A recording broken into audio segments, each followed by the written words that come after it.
Okay, our next panel is on creative marketing, new tools and processes to reach a new kind of buyer. Kristy Yule is going to moderate the panel. Kristy joined us recently. She's based in Raleigh. Previously, she was the head of marketing for L-Star, and prior to that, Newland Community. So Kristy, let me turn it over to you to introduce the panelists. Thank you. Morning, everybody. Quick question. I'm going to do a show of hands. Please raise your hand if you have been in the home building or real estate industry for longer than 5 years. Okay? And keep your hand raised if you've been in longer than 10 years. And keep your hand raised if you've been longer than 15. And keep your hand raised 20 plus. Okay. So obviously we've seen a lot of changes, right, in the last 20 years. Some of the things that we noticed in our consumer product and insight panel that we conducted, both John and Sydney referenced that earlier, where there were a few insights that were similar across, demographics and buyer groups. The first one was about what motivated them to move, right? And Sydney touched on this a little bit. I was sort of surprised to see that the number one thing that motivated them to move was an investment, especially for younger buyers. That's counterintuitive, especially after 08 and 09. And the second thing that was similar across all of these types was how they were looking and finding new homes and new communities. Less than 50% used a realtor. They're on Zillow and Google and our home builder websites. And then finally, where? They're very local. 56% want to live in the same city, 35% in the same zip code. So highly local, very much online, and investment oriented. Enough about me. I want to introduce our fantastic panel. Can you guys hear me when I turn? Yep. Y'all okay? Okay, great. So we have distinguished panel up here. We have Megan Eltringham with New Home Companies. She's the VP of Marketing. Part of her duties includes understanding her markets in Arizona and California, taking her different buyer profiles, her design trends, the consumer demand, and employing all of that in her branding and marketing. And then we have Becky Anbardan from Warmington Residential. She's been with them since 2011. And in her role, Becky's involved in the entire process. So everything from acquisition to community planning, home design, and also marketing. And finally, we have Will Duderstadt, who's the VP of Digital Marketing for MI Homes. And Will most recently was at the IBS, participating in the Clash of the Titans and sharing with us some of his controversial opinions. So how we're going to do it is everyone's going to stand up here for a few minutes and share a little bit about their company and how they're reaching these new buyers, and then we will have questions at the end. Okay. Oh, clicker.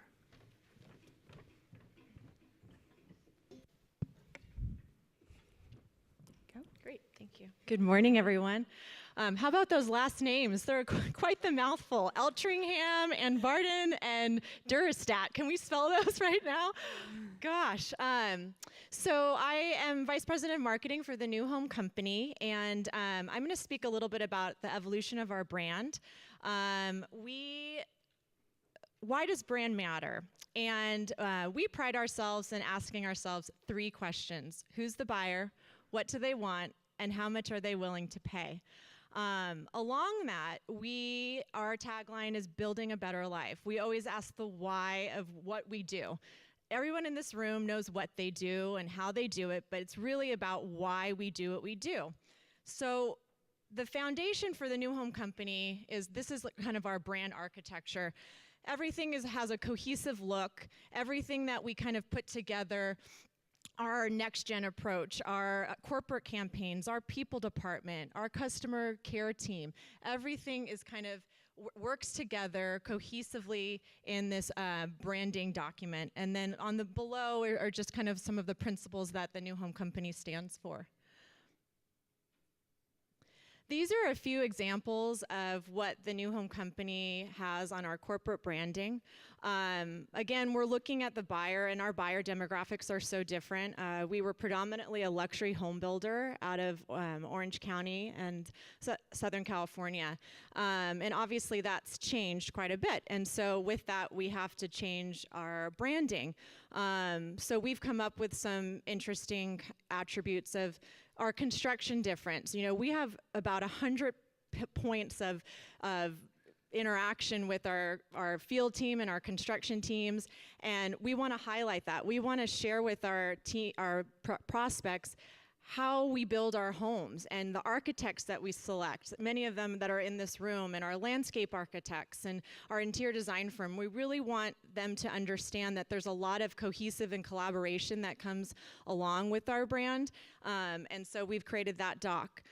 We have our first night package, which is something that we've put together a lot, for the millennials, where they come into their home and they get a bottle of champagne, 2 glasses, a DoorDash gift card, and an area where you move into your home for the first time, and you just want to have the flexibility of being able to do something and cheers each other for a very, very momentous occasion. And then we have our homeowner referral program. We've come up with this idea of really, again, going after that millennial approach of why don't New Home Company host a party for you? You bring your friends and we'll host it for you. And then we can put it across all social media efforts and really kind of share that experience. Because again, it goes back to a little bit of what Maxwell said this morning. It's about sharing experiences. I know that many of our generations, they want to have that common thread that holds them together. And, I don't know about you, but your neighbors become sometimes your closest friends. Sometimes you don't want them to be, but it's an important attribute for us.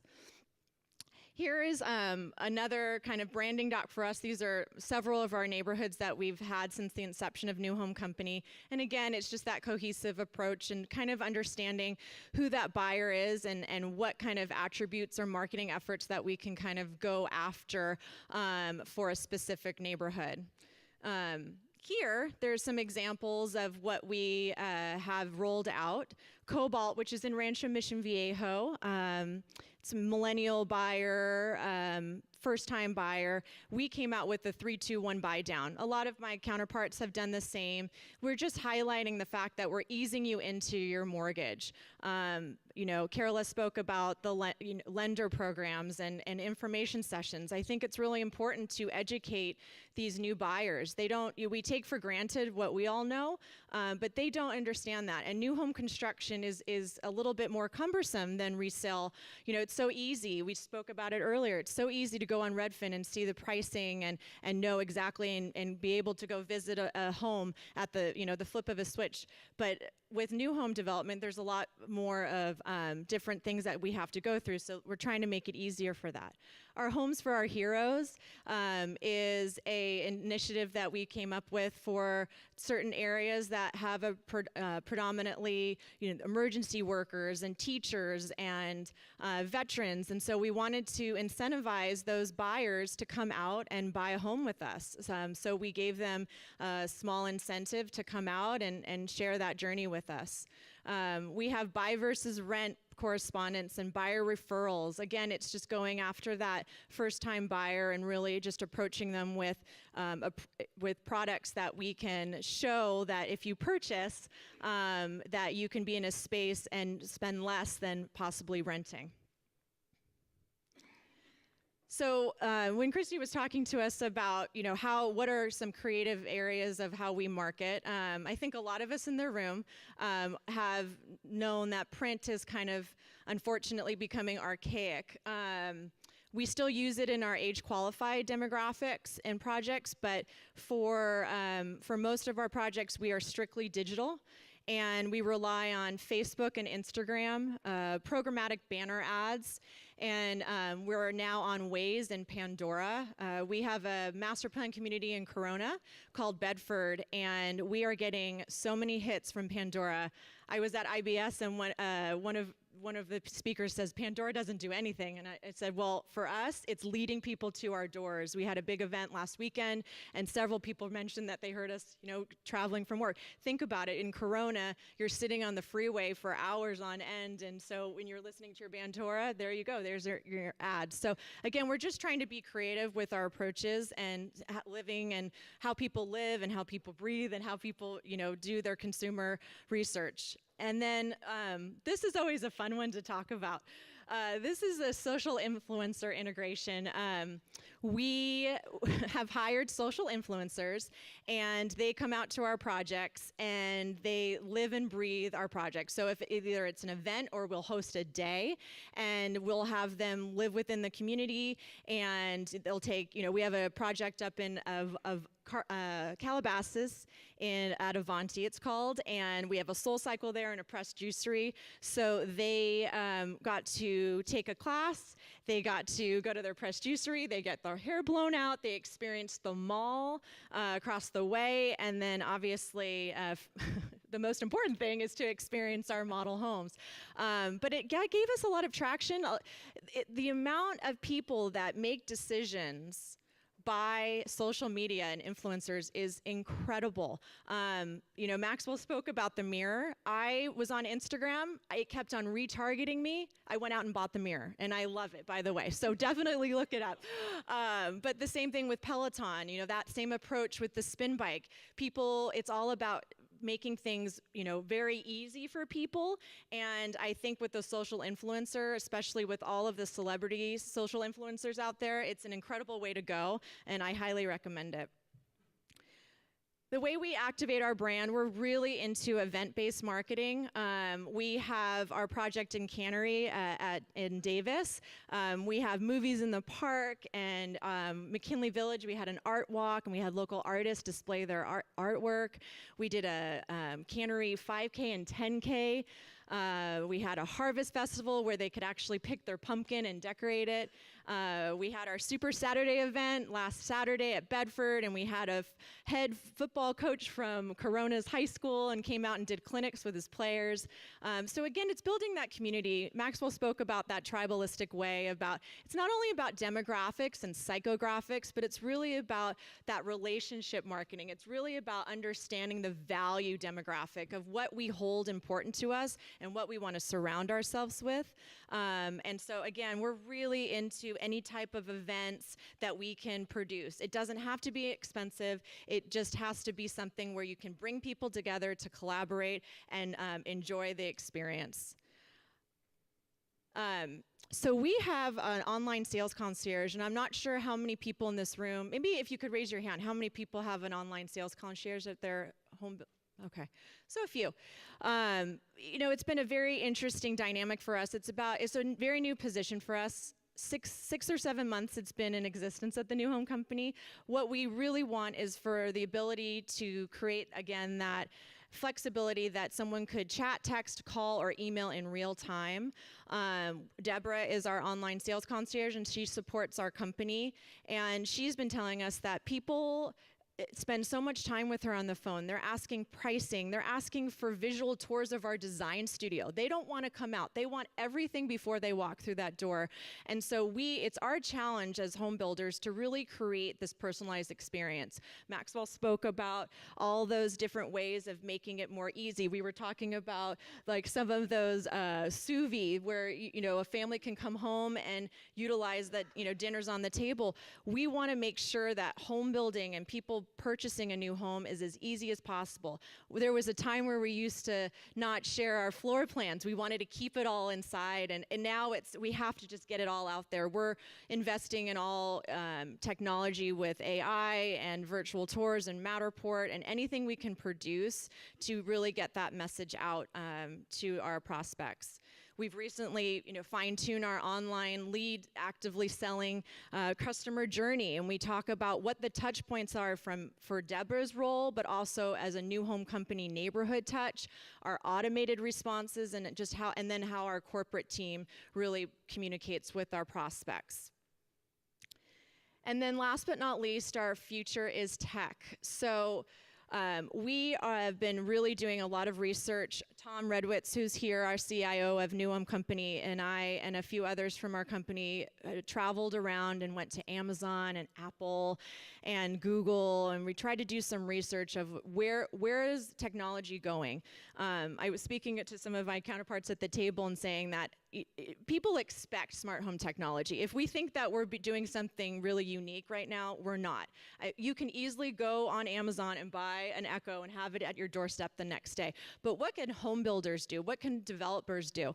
And I think it's really important, we talked about some key words for us of innovative and ever-growing and forward and wellness. I mean, I think that's really where we should be concentrating, and I loved some of those ideas that came up before.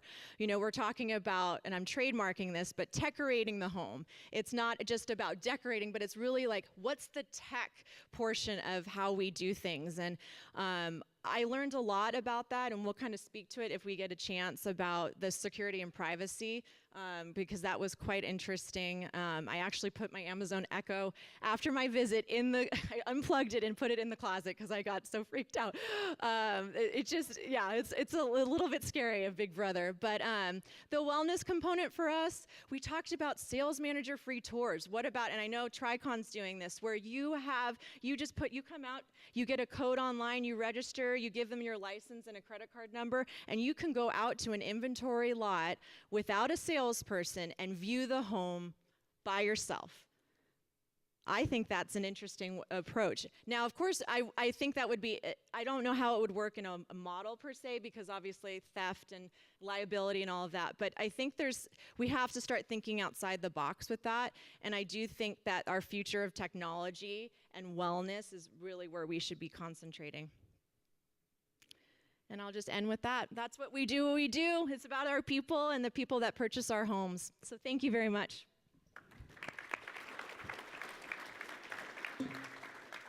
Thanks, Megan. Real quickly, on the influencer, I know that YouTubers are extremely important. I have 2 teenage daughters, and they will tell you that all the time, and they buy things, but they are also very concentrated about how transparent they are. So my question is, was it transparent that you were paying them, or did they think that they were just a visitor? Oh no, I mean, there's definitely conversations with them and expectations. We have a whole document that we go over with them, they sign it, what they need to in order to post on their page. It's not only just tagging us, but actually posting it on their page and not deleting it afterwards, which I thought was interesting with some of these influencers, to really hold them accountable.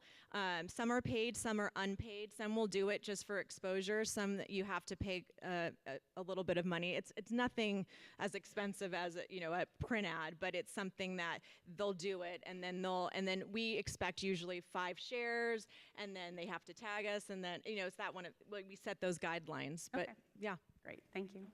All right, Becky. Well, Will and I and Megan have been deciding, is it sit or stand? So I'm going to stand. So Will said he was going to stand.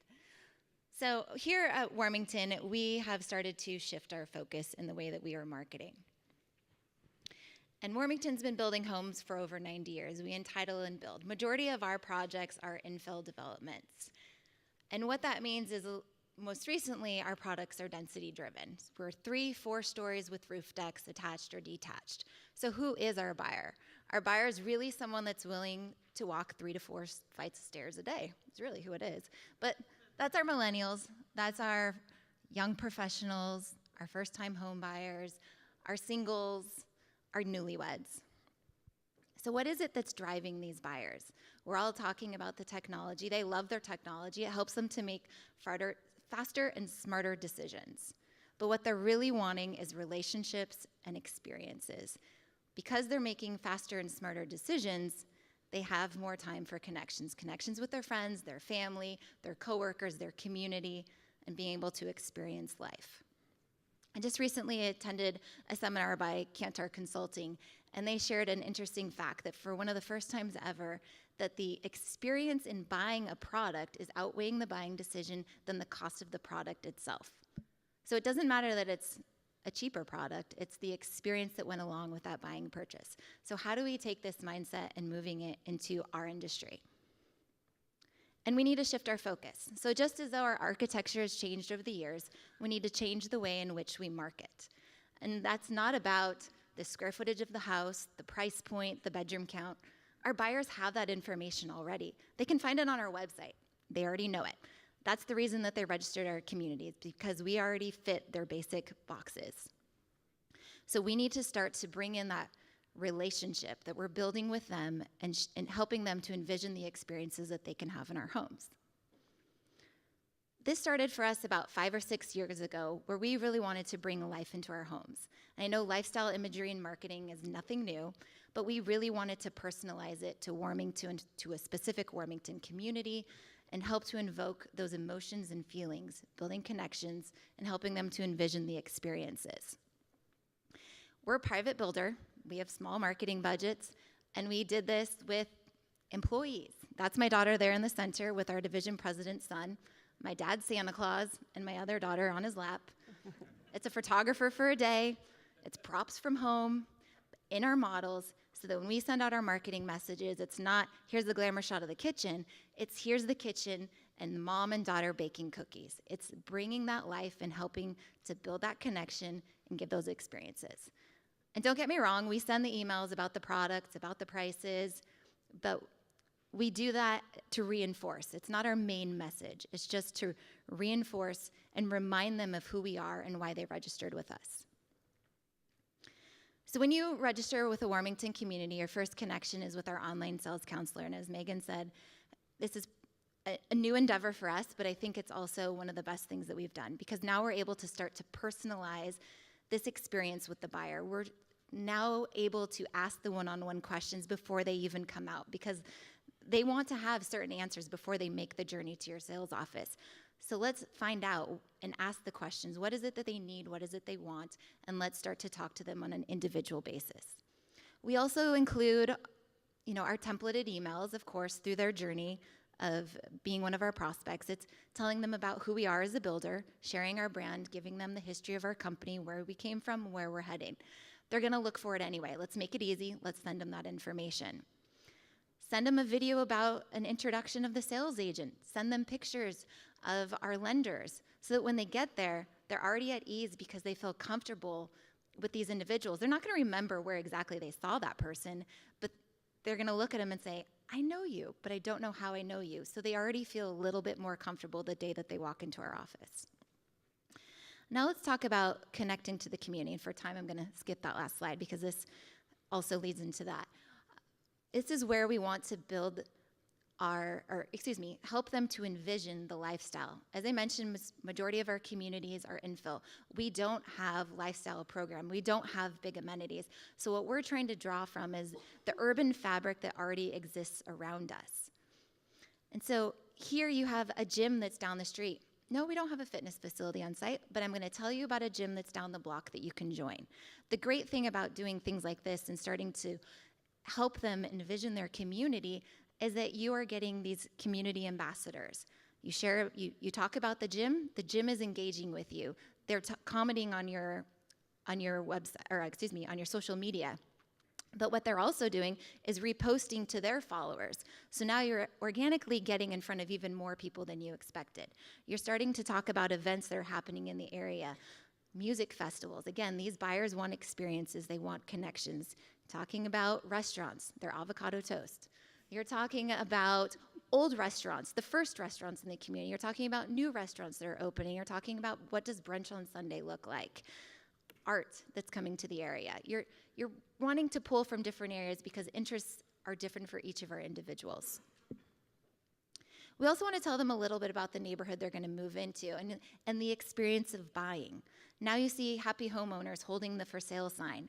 You have first-time home buyers with their bottle of champagne at the sales office just after they signed a contract.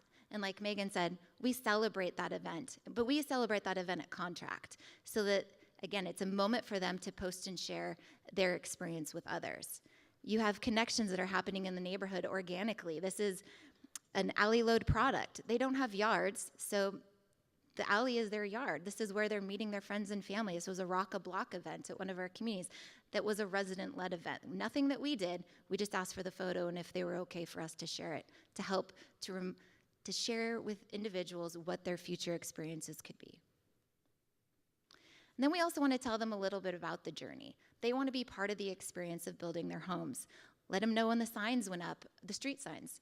But tell them the story why the streets were named what they were named. In this instance, it was because it was a native plant to the area is where those names came from. It's also an opportunity for us to throw in fun facts about us as a builder. We were a builder of the stars. That's how we got started. Dick Van Dyke was our spokesman for many years.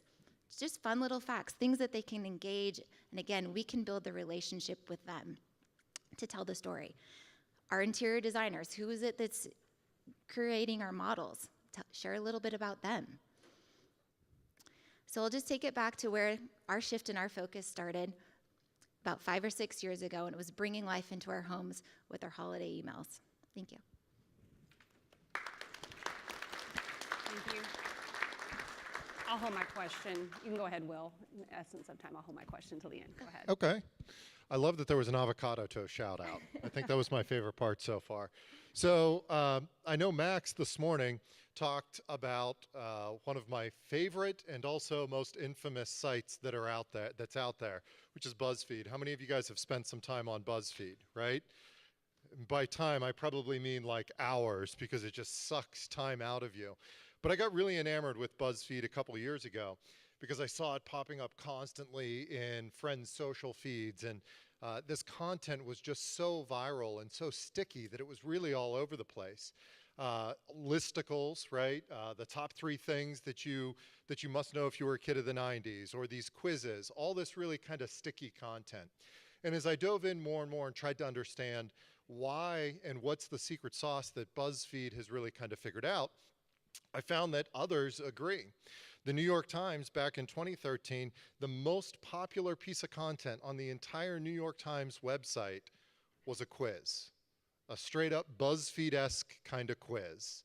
And that's shocking to me, especially for a mature news site like the New York Times, to be able to rely on something as maybe lower tier as a quiz. So it piqued my interest, and I started taking tons and tons of quizzes.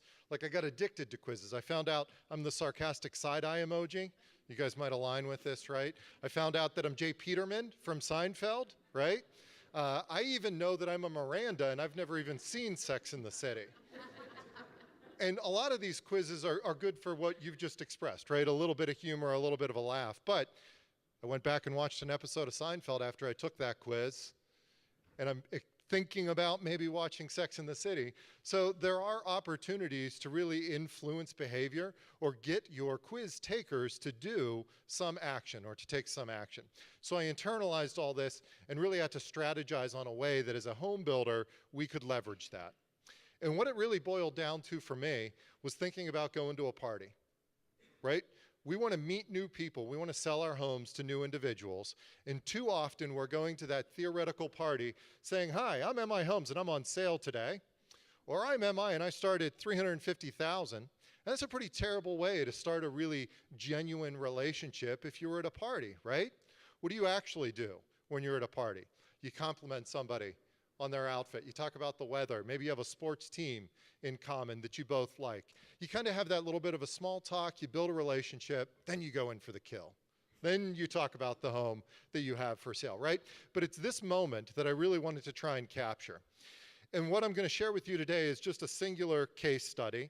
You are all free to go take this quiz if you like, demo.newversusresale.homes. If you don't include the demo, fair warning, you'll become a real lead to me, and I will try to sell you a home. So this first quiz that we did was pretty simple. What's a better fit for you, a new home or a resale home?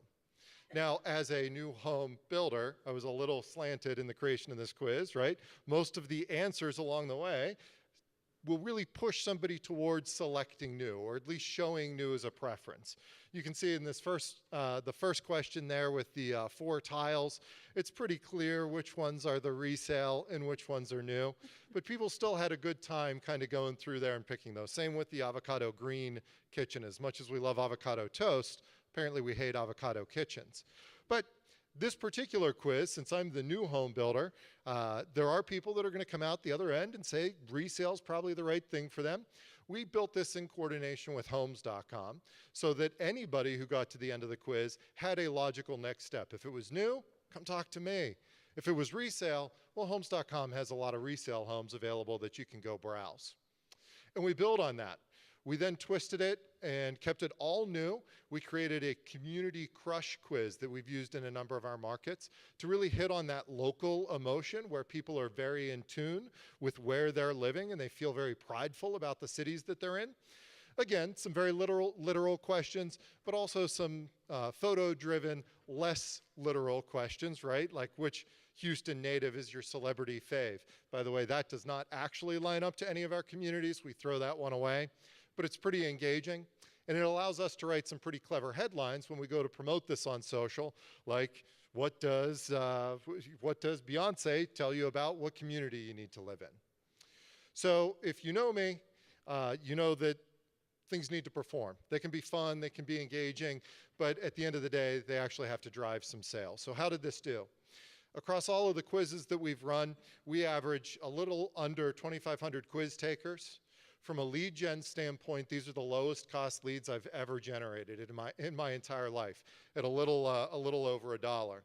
And we average, for every quiz that we run, 2 home sales, which you might look at that conversion rate of 2,500 leads that I generated to 2 sales and say that's pretty terrible, but we end up with a return on ad spend of $142.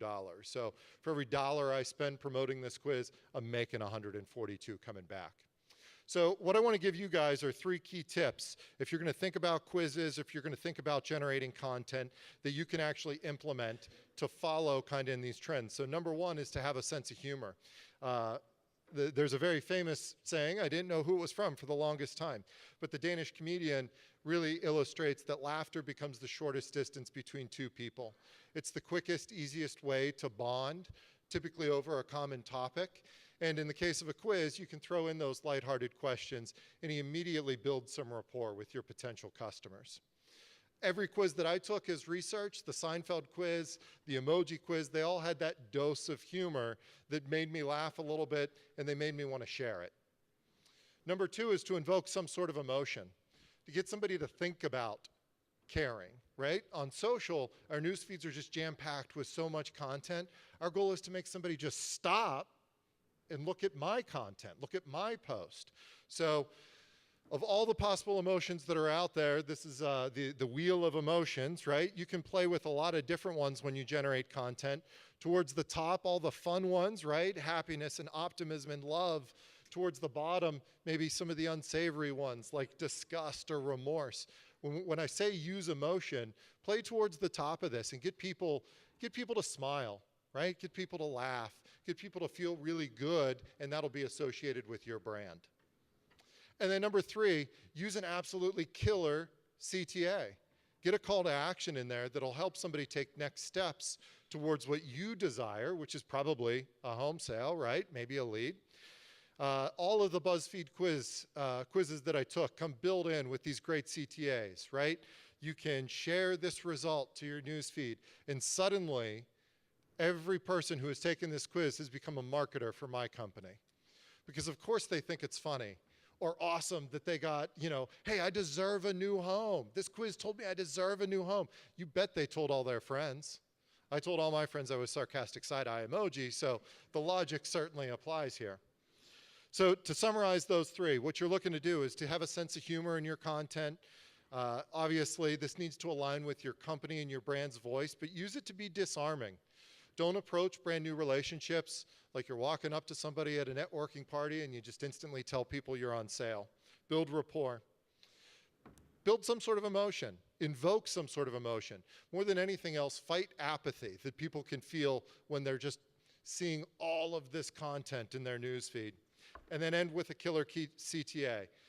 Joy, happiness is very, very shareable. So when people see a positive end result on content, they're going to go out and they're going to share it with their friends. So there you go. That's my 3 tips, and I'll hand this back to you. Thank you. I want to open it up for questions. It looks like John may have a question. Oh, we've got one question. Sorry, did we have a question from the audience? Yes. I had a question specifically about influencers. We love the idea of social media influencers, but we have trouble identifying who the right influencer is for a specific market. How do you find the right influencer? I think it's probably a two-pronged approach. We do a lot of research on people that live in the area or that they have a strong affluence, to a certain specific demographic. I mean, I think you have to look about, like, for example, I'm going to give you Avanti, for example. We looked for LA bloggers that were into health and fitness, wanted to experience, the lifestyle of living in a flat home, elevator served, and wanted to be close to retail. So we kind of did our research and then looked at the amount of influencer or amount of people that liked them. And then I worked with my ad agency to kind of pick their brain if they knew of any, especially because they're LA based, if there are people that they know about. So it was a lot of conversation about it. And we had 5 or 6 and then kind of fine tuned it and said, you know what, this is not the person that we need. And we found that some people that were into exercise, it was all about exercise, and they really didn't give us much on the home building side of it. So we keep on learning through these, and there's no perfect science to influencers. But I do feel like if you kind of just do a lot of research on that front, and then talk to people that kind of are in that space, and see who they're following, I think that can kind of help you there. And we can talk about it after. Yeah. Thank you, guys. Please join me in thanking the panelists for their insight.